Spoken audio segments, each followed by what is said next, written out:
Alors, les 8 ingrédients qui vous emmènent au burn-out, effectivement, c'est nier ses limites. C'est-à-dire: «Non, non, moi je peux tout faire, je peux tout gérer, je peux aucun problème quoi, je peux tout».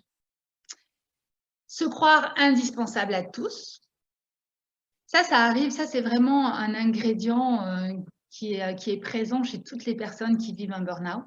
C'est vraiment croire que, on ne peut pas faire sans nous au travail. C'est-à-dire qu'on ne peut pas prendre de congés, on ne peut pas prendre de vacances. Moi, je me rappelle quand ça m'est arrivé, dans le poste que j'occupais en tant que business analyst, c'était la DRH qui était venue me voir en me disant: «Laurence, c'est plus possible là.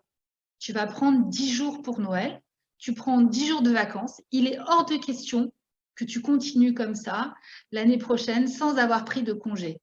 Et je suis allée la voir en me disant: «Non, non, mais ça sert à rien, Annie, je ne vais pas prendre de congé. Non, non, je vais très bien». J'étais vraiment dans cette phase de déni, hein. Elle m'a dit: «Non, non, tu prends 10 jours, tu t'arrêtes». Et quand je me suis arrêtée et c'est là où on se croit indispensable, parce que quand on s'arrête, on dit: «Oh là là, mais je vais être absente 10 jours, qu'est-ce qui va se passer?» On est vraiment dans cette, culpabilité, dans cette crainte que le monde ne va pas tourner si on n'est pas là. Alors c'est pas du tout, par rapport à un ego surdimensionné, hein, c'est qu'on est tellement investi dans son travail, on est tellement dans la perfection de vouloir tout gérer, de vouloir tout faire, automatiquement, on se croit indispensable.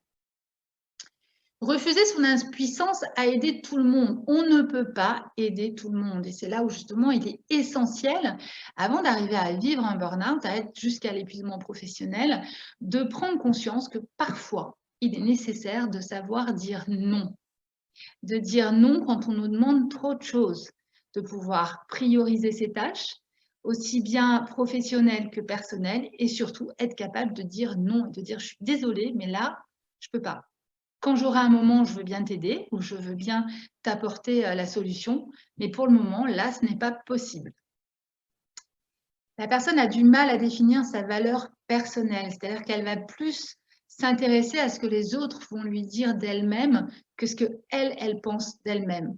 C'est-à-dire que, elle va définir sa valeur par rapport au regard des autres et non par rapport à ce qu'elle pense elle-même de ce qu'elle vaut.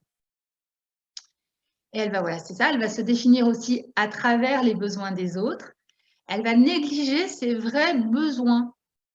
C'est-à-dire qu'effectivement, si mon collaborateur a besoin de prendre des vacances, il va prendre des vacances et moi je vais travailler 2 fois plus si je suis son binôme. Et la personne va plus travailler à se faire apprécier pour sa performance que pour son être. Elle est trop perfectionniste, elle ne sait pas déléguer, elle veut tout contrôler. Elle n'écoute pas son corps et surtout si vous n'écoutez pas votre corps quand il vous envoie des signes, vous allez à la catastrophe.